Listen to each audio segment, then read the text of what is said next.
Reggae Interviews. Word Sound Power. This is DJ 745 for Reggae Interviews. We've got a very special guest live from Miami, Jo Mersa Marley. How are we feeling today? Bless up, feeling blessed, you know what I mean? That's good to hear. It looks like the sun is shining where you are right now. Yeah, it soon rain. That's that I want to tell you, sir. The clouds look like a piece of rain. You know what I mean? Okay.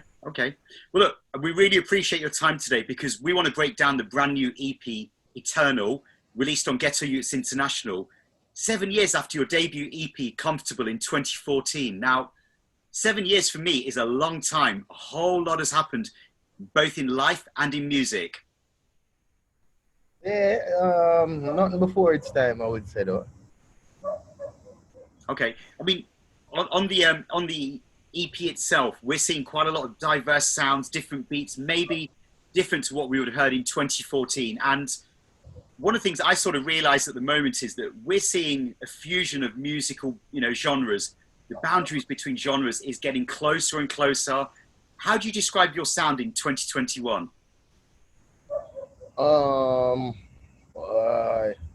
Best way I can describe it is just music. No other way, you know. I love all genres of music. I'm a fan of it.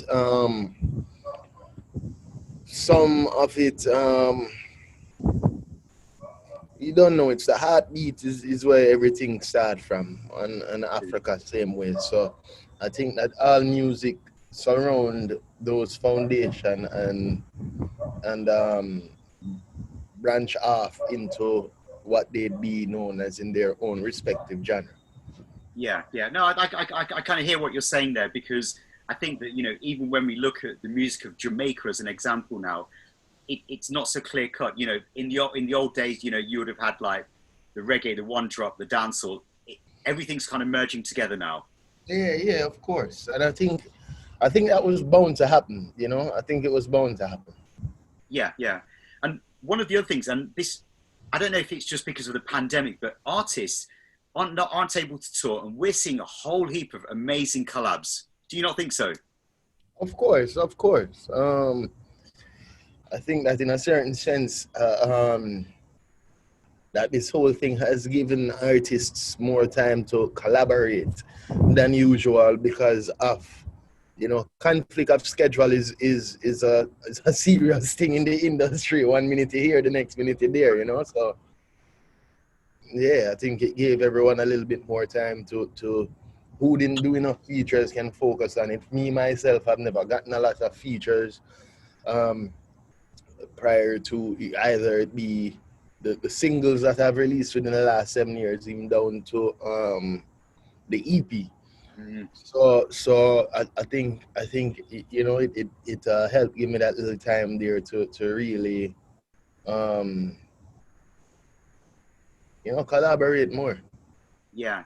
No, I hear that. I mean, one of those collabs that you've featured on is the Survival 76 Cypher with cousin Skip Marley, Tanya Stevens, Kabaka, Sasko, and Tifa. How did that come together? That was all my aunt Sibella's idea, in all honesty. She just, I was just told to that, she needs a verse. It's just like, yo, Mersa, I have something more, you give me a verse, man. And I reach over, hear the rhythm a couple times and write it, and boom. So that's my contribution to the cipher. But that's all my aunt Sidella. I think she she put a lot of time and effort into that cipher, and at the same time, you probably ask her, she tell you, say, oh, it was just something at the spur of the moment or something like that, knowing her. But if you're actually seeing the work that was put into it, you see the time and effort that was done behind it. And every artist that was picked to do the cipher is dope artists that we all listen to on a regular basis here, or just in general wherever we are, you know what I mean? So Yeah.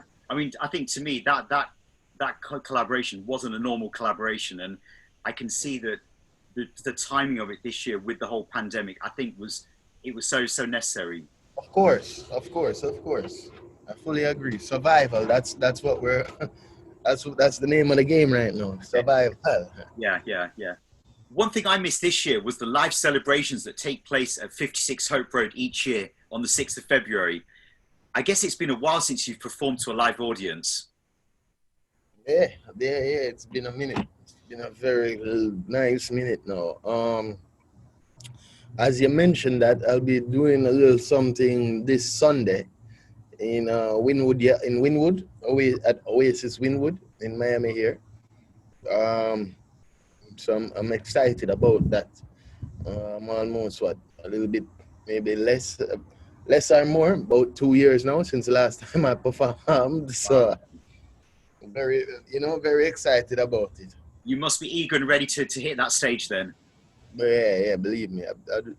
Um, just even today we're gonna be rehearsing later on in the day. So just even the excitement of getting a show ready is. I don't know if I explain it, man. But it's like I have the jitters. I I don't hear know if I you. explain. Yeah, Uh, yeah, yeah. I know that, the last sort of like 12 to 18 months have been really hard on everybody in terms of, not being able to do the things that we normally would do, not being able to be close to maybe family and friends around us, music, touring, everything's kind of gone completely crashed. Now, I spoke to Skip earlier this year, and one thing that he shared was the importance of family values and unity. Has being grounded brought you closer to your family? um, of course, we've always been close. I don't think the quarantine made us any closer than we already are. But yeah, I mean, it's what I can say from me is um I usually, how you would put it now. I'm usually up and down all the time, or if I'm not here, I'm there, and I'm usually I'm usually more upon the time where it's where when I do get family time, I prioritize it over everything else. And it's funny when you're touring, it's cherished more. And boy, I wish I could have been home with my family right now, or Yeah. at the exact moment, or you know.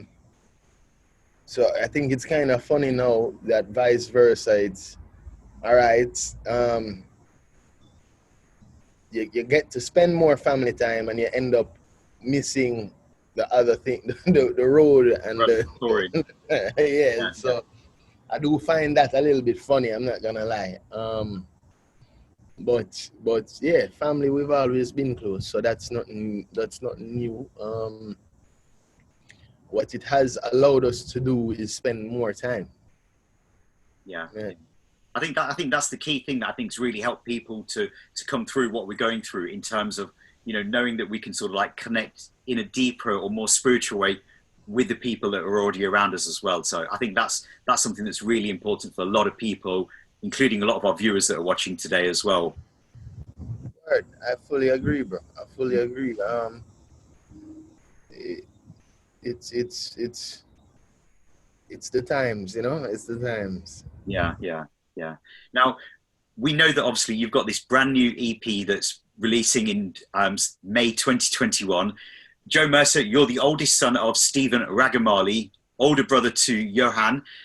You've both collabed together on previous singles, including Brickell, When Tears Fall, last year. What sort of joys and emotions do you go through working so closely with your siblings and other family members? Oh, I mean, proud would be the best emotion to for me to say. I'm proud to see that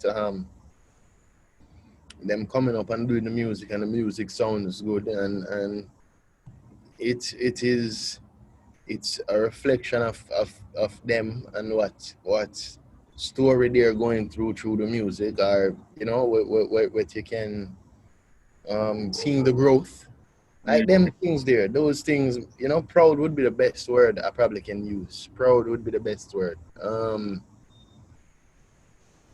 and at the same time, being in the studio with family is like a regular. It's like a regular Sunday scrimmage to me. So it's like, you know. So which of your family members gives you the best, you know, the most jokes or vibes when you're in the studio? Um, we're all pretty jovial and we're all comedians. So so I would say it's a pretty, you know, it's comedy central sometimes in the studio. So Really? Okay.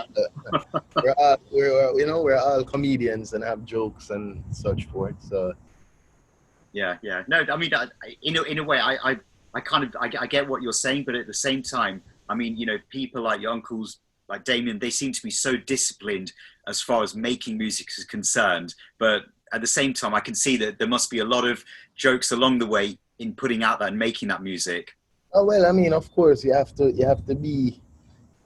take it seriously. It's not a hobby. I mean, um, you have to take it serious, and we do take it serious. But like what you say, along the way, there are moments that make you laugh, or you know, if you do something wrong and a joke comes out of it, or you sing flat there, but or you know something, it's.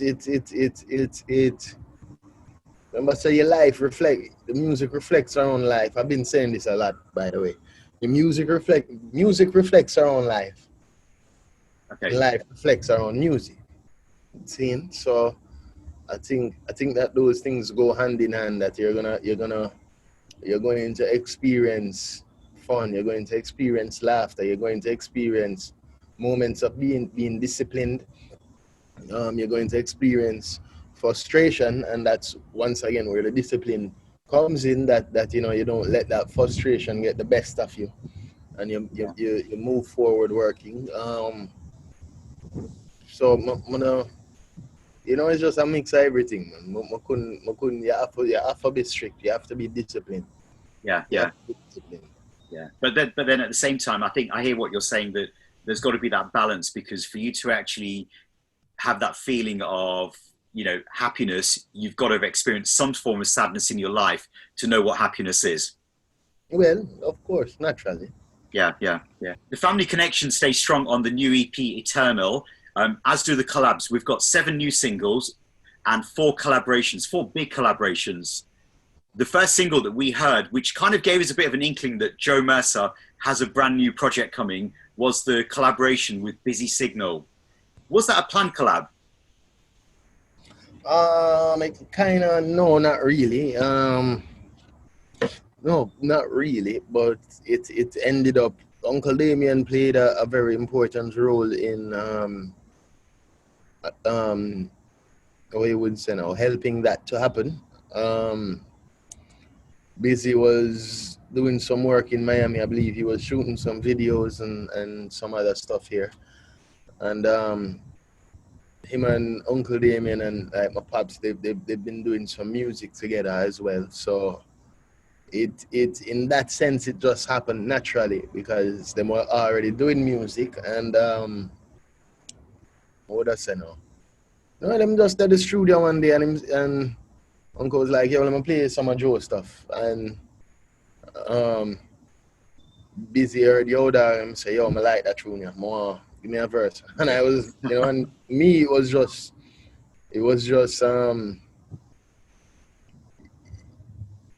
no, I just did that. I was really happy. I don't know what to tell you, man. Like Busy is also outside of my family. He's one of the artists that I look up to and draw inspiration from, Okay. and I'm influenced from and by his music. So to me, it was just a dream come true, and you know, it's enough. You know, I'm just honored that at the same time for him to say that you know, I would do a tune with you and just to collaborate. It's just honored. I don't know.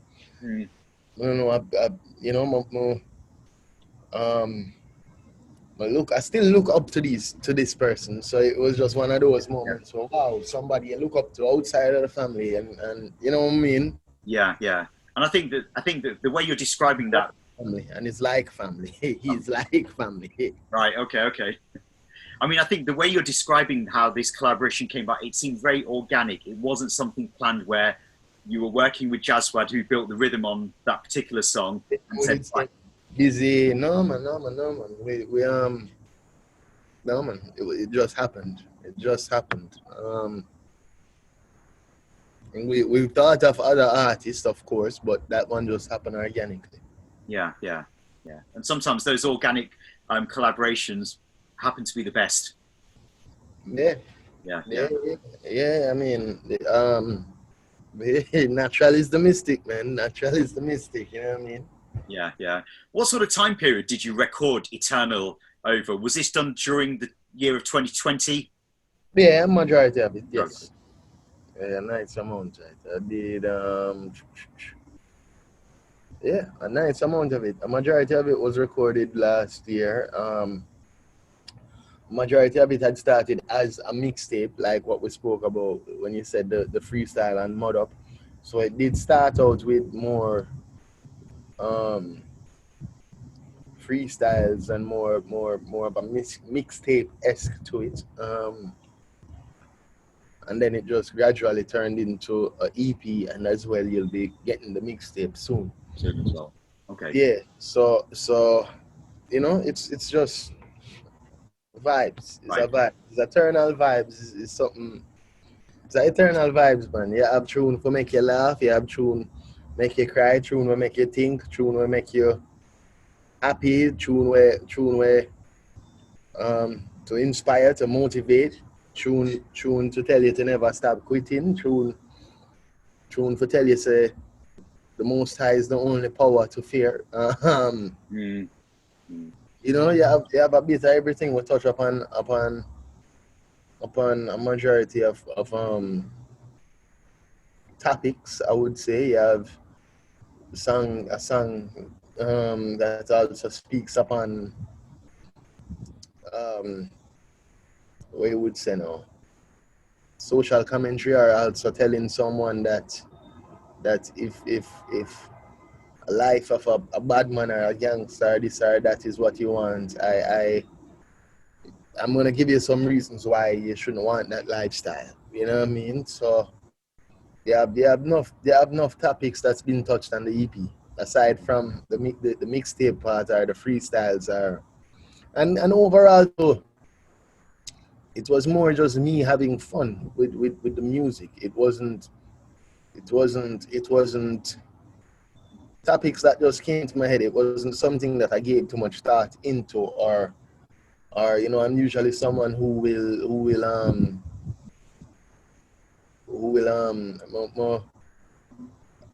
I put myself under the scope in that sense, you know, and I become very picky and what's the word? I'm you know, I always sifting through my own stuff and saying, boy, I can do better here, or I can do this, or I can do that, or Yeah. So I didn't really do that with the EP, or I didn't give myself enough time to do that and be the same old person that wants to I want to be a perfectionist, but I'm not.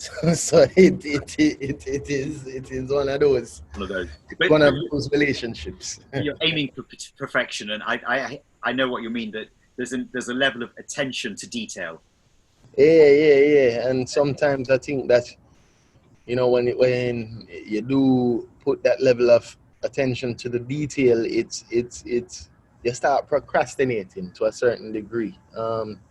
Because there will always be something that you can fix or make better. You know what I mean? And the beauty of it is that what it originally came from. You know, sometimes simplicity is the best beauty. Simplicity is key. And a lot of times, you know, you can be drawn away from that because you want to put your best foot forward. Yeah. You know? Yeah. Let's talk about another collab, and one of my favourites. Again, Jazzwad, I think, was instrumental in building the rhythm on this one. A much more rootsier sound for No Way Out, featuring Black Amai. Yeah, that was Jazzwad again. And Black Amai is also a dope artist. Been on the label he's my label mate, I should say. He's a dope artist, bro. He's a really good artist, you know. I've always wanted to. We've done songs together, but I've always wanted to release one song, and or a few of them, or such for it. And this is one out of the many tunes that we have together. So Okay. I'm excited. You know, I don't know. I'm just. I also look up to Black Amaya, and I'm influenced by his music, strongly influenced by his music, from ever since the first time that he joined the label. So that again too is just it happy. You know, I'm just overwhelmed. And that song too, as I say, you know, it speaks upon. That song is called "No Way Out." And I think the name of the song should give you an idea to what the topic is about. You know what I mean? We talk to these Babylonians who like to think that's because they're getting away with this or that at this moment is not, you know, the Most High say not even the dog that pisseth on the wall shall escape his wrath. So I just want to remind the wrongdoers of that and you know what I mean, let them know them they say John are dead and John asleep. Them man they always a watch. True. I mean, I think that Black and I think I first heard him probably around about 5 or 6 years ago, and I know that he hails from 9 Mile, your grandfather's hometown, home village as well. And I think he seems to be quite an integral part of Ghetto Youths International. I've seen him perform with some of your uncles, and yeah, very good artist, and love the works he's putting in. Yeah, man, he's a dope artist. He's a very dope artist. He has a very poetic way of writing. Yeah. I mean, staying with the roots reggae on the EP, maybe a little touch of dubstep here as well. I think I'm feeling. Guess Who's Coming Home? Yeah, I'm still a fan of dubstep. I know it's not as heavy as maybe a few 2-3 years ago, but I'm still a fan of dubstep. And what you would say now? That was something that I also had my hand in on the production. Okay. So me and Riff Raff, Lamar Brown did that one. So that one was one of the first productions that I'm actually putting out that I had. Well, that's not true, but you don't know. This is one of my first productions that I put out in a while, I should say. Right. Okay. You know what I mean, yeah. And Riff Raff, you've worked really closely with him for a number of years, so I know that he had to be a part of the new EP. I think that he also contributes on one of the other songs, Thinking. Yes. Yeah. That he did all by himself. That's Riff Raff right there. Right. Okay. Now, when I listen to Thinking, it's got a really hard beat behind it. I love that sort of like that stop-start style of rhythm. It's got the old school vibe, and you're on lyrical fire, 2 minutes 32, but you put so much into that song itself. Yeah, give thanks. Yeah, man, that tune there, nice little tunes for the Empress them, for the ladies, you don't know. As I said, that tune again too is one of those songs that it's a little bit more comical. It's a little bit more. What you would have said now. More freestyly, I would say. And just a little bit more rude boyish, you know. So, Jo Mersa having fun, basically. Yeah.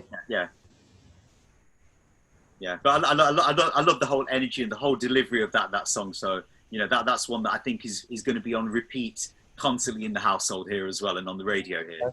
Thank you very much, man. Thank you very much.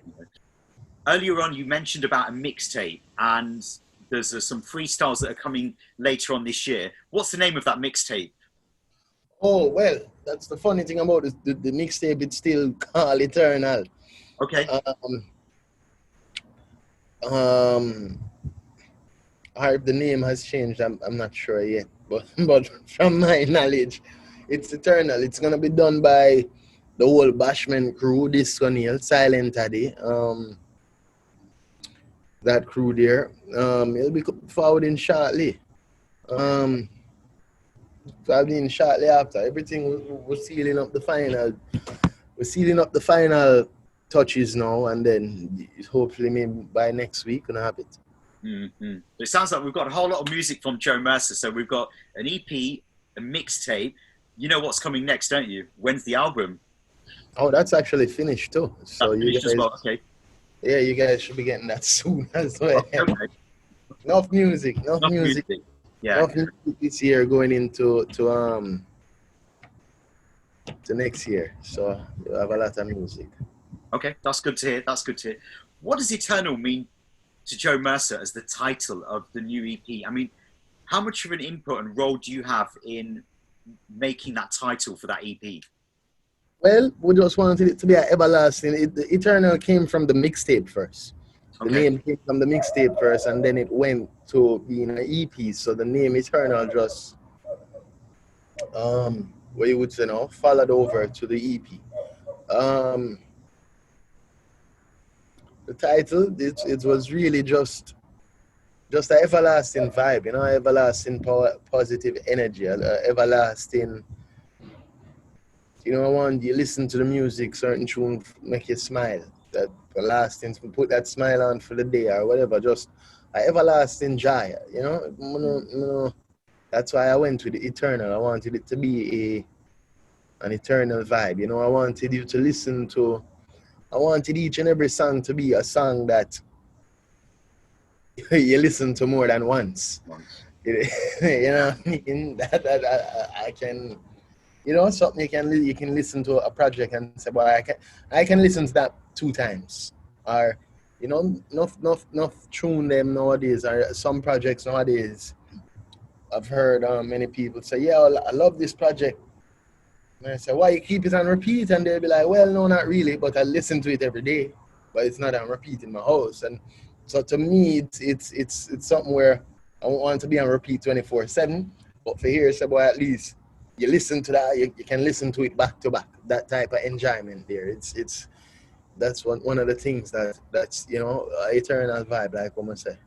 Yeah, yeah. I mean, I think one of the things that I sort of find, because when I listen to music, is that every time when I listen to a song, I hear different parts of the song, and it picks up a different vibe each and every time. And I think I could say the same about your EP as well. So, as an example, now the song, the big song, I should say now, with Kabaka, the lyrical fight, Made It.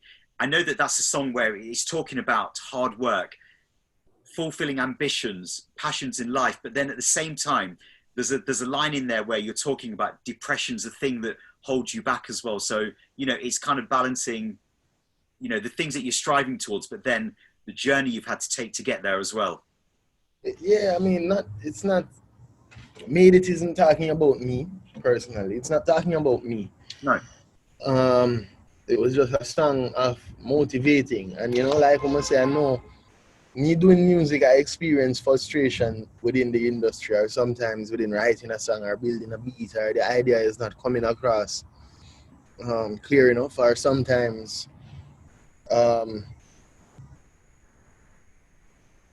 you know, when I say, like when you said that line, the line with when I say, you know, depression is a thing that can hold you back, you have to leave it. That thing letting people know, say, if don't stay doing something that makes you unhappy. You know what I mean? And if you have a side hustle, your side job, or you know, your moment, your temporary 9 to 5, because if you're passionate as an engineer, if you're passionate as a TV host, or you want to be an actor or actress or musician or a painter or scientist, whatever Anything in life. Yeah, anything you want to be an author, or a author, pardon me. So anything in life, and if your current position doesn't decide where the journey is going to take you, you know, but the journey, where your end of the journey is going to be, where you what awaits you at the end of the journey, or your destiny. You know what I mean? What is for you. So saying that, at the same time, being up hardworking people and letting you know, so if you're passionate about something and you have a side hustle, don't let that side hustle be the determining factor that this is it for me. You know what I mean? Don't think that 9 to 5, that don't make what you say now. I've seen them say you have a 20%, 80% thing. Yeah. Make sure so that 20% that you put in goes to that side hustle. You know what I mean? Treat your 9 to 5 like the hobby. The 20% goes there. Yeah. And then the passion is where you really put the 80%. Yeah. So you make sure so you go hard on what you really love doing so that it pays off. Yeah. You know what I mean? And you don't have to be doing the 9 to 5. Before you quit on your dream, you should be able to quit that job. See? That's what I think. Before quitting on yourself, quit whatever is holding you back, or quit whatever is giving you that depression. Or set up yourself so you can quit. You know what I mean? I hear you. And there's also a video to that song as well that's just been released as well. Yeah. Dope video. It was all a dream, like what Biggie said. Yeah. Now, I know that Kabaka, he seems to be, again, I think, an integral part of Ghetto Youths International. He's working, I think, on his second album with Uncle Damien, the follow-up to Contraband as well. Yeah. Again, Man, he didn't enough work. You two on that song Made It, you seem to sort of like collaborate so well. So, again, it doesn't seem like it was a forced collaboration. It comes across very, very organically.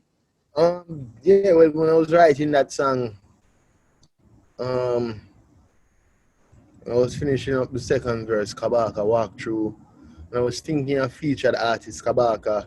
Right as I was thinking of Kabaka as an artist, as a feature, and walk through the studio doors. So it just happened so naturally. Once again, none of these features are things that the only feature I think we'll probably say would be more organized was the Melle feature on Company. But every other feature on the song just happened organically. It just natural is the mystic, man. That's the best way I can tell you. It's like right as me think about who I would feature Kabaka on the tune, he walks through the door. And I'm just say, yo bro, I was just preying you for this tune here, and him, and his thing was he was just like, yeah, all right, how much bars is it? This is my verse here, all right. The mic on, and him going and seal up him verse and do him ad libs and all of that stuff with maybe less or more, but it's about 10 minutes, 5-10 minutes. So it just happened naturally. Naturally. Mm. You mentioned another artist now. This name, Melle, that's a new name to my ears. Just share with the viewers about that song, Company, and who is Melle? Melle is a dope artist from New York. Fiery, what you would call it now? Fiery Hispanic. Her music is a little bit more on the rotten cheer side of things, but if you do listen to her music, you see that she doesn't really hold back her she don't hold her tongue, she don't hold back her words, she don't hold back what she's thinking. If you know what I mean? But yeah, dope artist from New York. I've been a fan of some of her music for a minute now. And I'm just happy that she took time out of her busy schedule to be a part of the project and be a part of the song. Company plays on the word company, where it can mean to you telling your wife, say, boy, come keep me company, or I forgot run the company. So it's a play on the word company, and LLC, limited liability company, as well. So in the tune, from limited liability company to or corporation, pardon me, to long love continually. So mess with the LLC, and it's just a whole play on it. It's just a whole play on it. long story short, saying, you know, that my significant other is my business. not like that, but if you get what I mean. Yeah, I understand what you mean. Yeah. Yeah. Yeah, not my business, but if you know what I mean, like, you know, it's I hope you do. Yeah, man, but you know, it's like that. So it's a play on those things, and as we say, I just give thanks that Melle um took time to be a part of this music here and this tune, and she killed her verse, and you know, just very thankful, bro. Mm-hmm. No, so it's again, it's another great combination. Now, I'm thinking that there's one other song on the EP, That Dream. That one's produced by your cousin, Soul Marley. Yeah. Again, a totally different kind of rhythm. It's more of a kind of like a trap kind of rhythm in my ears when I'm hearing it. How did that come together, the rhythm on that? No, that's still call it a little trap reggae, but yeah, man. That's all he's doing. That's all Soul's doing. I didn't have anything to do with the rhythm. That was all him. And he had some contributions from his brother Skip as well. But how that came about, I was just I've been here. He's been producing, building beats for a good minute now, and one day I just hear him with some rhythms, and I was just like, "Yo, bro, you don't give me none. Give me some rhythm." and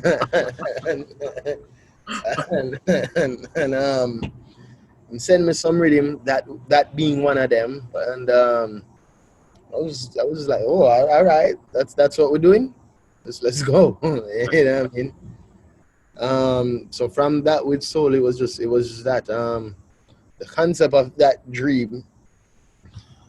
I did touch on a little bit earlier in the interview where I said that, you know, if you want to live a certain lifestyle, if you're going to give me facts why you should, or your opinion why you should live this lifestyle, I'm going to give you hard facts why I think you shouldn't, or why I know you shouldn't live this lifestyle, or why it wouldn't be beneficial for you. Yeah. And that dream touches on that topic where it actually happened, where I had a conversation with someone, and I'm telling them that, you know, one of my dream is that, you know, everybody make it out, and you don't have to be living the way you're living, and you know, letting the system keep on taking advantage of you, and you're working to their secret agenda. So I was saying that, and the person I was speaking to, their response to me was kind of like, "Oh well, my dream is to take over the whole scheme and to be the next Dan," and you know, and I was just like, "Bro, that doesn't sound like a dream. That sounds more like a nightmare to me. That don't, you know, how when would you have time to see your daughter, or your kids, or your wife, or would you see them? Would you see your family, because you don't want to put a target on their backs as well from what you're doing? Or when would you get a good night's sleep? Because every minute you're gonna be jumpy, you're gonna be running from other thugs and gangsters. You're gonna be running from police. You're going to be running from your own, you would say no, your own karma, from and not letting that carry over to your younger ones, or to any your family. It can be from your younger ones to your old, or your brothers, or your sisters, and such forth, and your moms, or however it want to go. So, you know, to me, them things there, it was just that. And long story short, the song had the song had the ending. The song had the ending factor to the whole argument, I would say, or the debate between my friend and I. It's the tune that had the winning blow. You know what I mean? So that was also something where it's like, well, I was just telling you this, and it's when I do it with melody, you hear me out. So it was just one of those things, you know. Yeah, yeah. I mean, just talking to you today, it just sounds like you're really excited about this new project, and I bet you cannot wait to get on stage and perform some of the new tracks. Of course, bro. I can't wait. Yeah, Wait. yeah, yeah. Well, look, I know that it's probably too early to even ask the question of when we can expect to see Jo Mersa over in the United Kingdom or in Europe, but I'm confident that day is going to come back again. I know it's You going to guys come. are still on lockdown over there? Yes, we are. So I think that at the moment here in the UK, they're saying that the 21st of June is the date that they've kind of said when they're hoping that everything may get free up. But then you've got all these different variants coming in and things. So take each day as it comes. Yeah, well then I'm waiting on the 21st, just like you would have think I live over there then. So, yeah, man, I'm waiting, man. I love UK, and you know, I remember going there, been there growing up, and going there as more in my adult part of my life. It was just a whole different experience for me, where as a youth it was just different, but as a grown man now, man, I was all right. It's no different from Jamaica. Yeah, the radio station, yeah, you will turn on your radio station and hear some Super Cat or some Alton Ellis, or Yeah. it felt like home. Yeah, yeah. Oh, yeah, definitely. I mean, I think that, when you actually listen to a lot of the radio stations, especially in London, in the capital, you're right that you can sort of go from listening to a Ken Booth to a Bob Andy to a Beanie Man, and it's just like that all the way through. Yeah, man. To even some of these new cats nowadays, that's about, you can hear, you will hear, you would hear a Drake or you know, wherever. All of them things they're just mixed up in one pot. That's so where you will hear a Gigs, you'll hear a Skepta, you well, you know what? I don't know how well it is with them things there where it comes to where you would say now hip hop, because I've been there for a minute now as well. I haven't been there for a minute now as well, so I know that the radios are a lot stricter with what them put Their out and content. Yeah, yeah. yeah. So but yeah, what last time I went there, I was hearing Dre, the Lil Waynes, the Jay-Z's. I'd hear a Bob, I'd hear a Alton, I'd hear Chronics, I'd hear you name it, you can think of it, you hear it on the radio, and that's one of the beautiful things. Yeah, yeah. I felt with being in the UK, and just made me feel like home in that sense. Yeah, yeah. That's just one of the many things that make me feel at home. You know what I mean? Yeah, yeah, yeah. Well, look, I really give thanks for your time today, sharing with our viewers a little bit of a breakdown of the brand new EP Eternal. It's out everywhere, and we're going to be looking forward to the mixtape as well, and an album as well. Is there anything else that you want to share with the viewers before we let you go today? No. What would I say? Follow me on IG, please. And all social media, Jo Mersa Marley. Subscribe to my YouTube channel. Let me know your thoughts to the music. Let me know what you like, even down to what you dislike, And outside of the music, I would just like for everyone to stay safe and just give thanks to the Most High so we have life and spread more love. That sounds like a great message to close with. Give thanks for your time today. Bless. All right, respect here, man. Reggae Interviews. Word Sound Power.